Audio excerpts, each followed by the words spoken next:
I'm sure we're all going to church anytime now. But we just watched UFC 305, at least I did. If you're watching this live stream, you're either looking for results and the spoiler.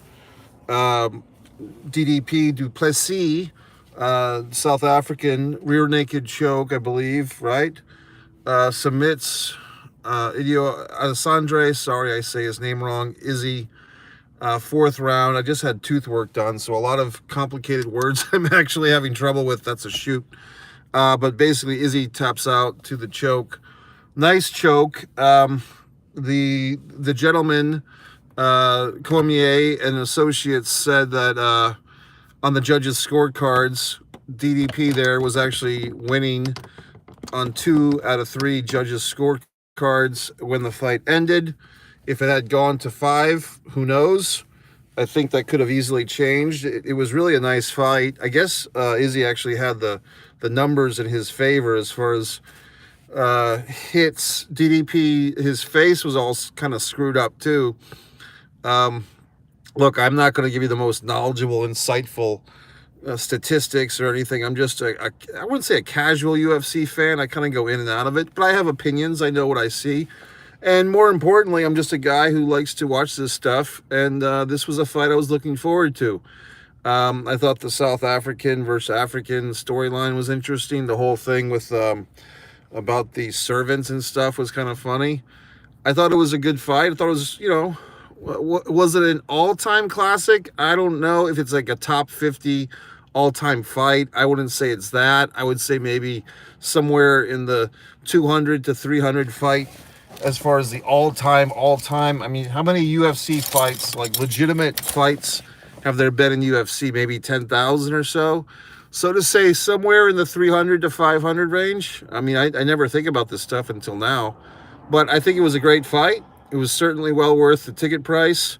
Where did you watch this fight, you might be wondering? I go to the movie theater, folks, and I think a lot of people are missing out on this. Tonight, there was a little bit of an issue, I will say, because I don't want to discourage you fine folks from giving this a shot. I got to the AMC theater 10 minutes late. The show, the main card started at 10:10. I got there, I went into the theater, it was pitch black. They did not have the pay-per-view up and running. I immediately complained or just told them about it. And for whatever reason, the movie theater tonight was having an issue.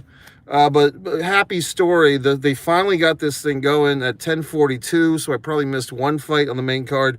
But as I was leaving, a nice gentleman named Matt gave me this wonderful ticket for a free movie at some point in the future so I could bring a guest because I do have the subscription. So I thought that's a nice trade-off. The movie theater business, folks, I'm an entertainer, I'm an actor, I'm a filmmaker. So, I mean, I try to keep the movie business going. I do Mike's Instant Movie Reviews on one Mike Messier. So, I mean, I thought that the whole card that I saw, I did watch the 6:30 p.m. To 8 on the UFC Fight Pass. I watched those fights. And then I kind of had to travel for a while to get to the movie theater. There was a good half-hour drive. I pulled over. I got a big, in case you care, I went to Publix. They had all this 2-for-1 sales. I stocked up on extra crunchy Jif peanut butter. I got 6 fucking jars of peanut butter because they were buy one, get one free. Then they had like sparkling water, buy a fucking 8-pack or whatever, get one free. I got a bunch of sparkling water. And I got something else on the buy one, get one, peanuts, for Christ's sakes. So, I mean, wow, exciting. I've got my peanut butter, my peanuts, and my sparkling water. I saved $37 by getting all this buy one, get one stuff.